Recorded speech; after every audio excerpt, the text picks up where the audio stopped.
বুঝলি বাছা কৃষ্ণ, আমার এই বুকে বিষাক্ত বিষ মাখিয়ে এনেছি।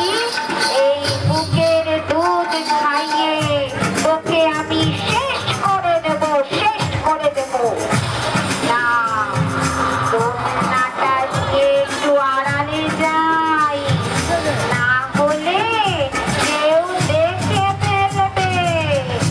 আয় বাছা, আয় আয়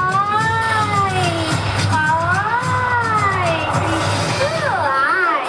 তোকে দুধ খাওয়াতে খাওয়াতে আমার বুকের তীব্র বিষে তুই চলে পুড়ে শেষ হয়ে যাবি। আর রাজা কংস আমাকে পুরস্কার দেবে, পুরস্কার দেবে। আয় আয়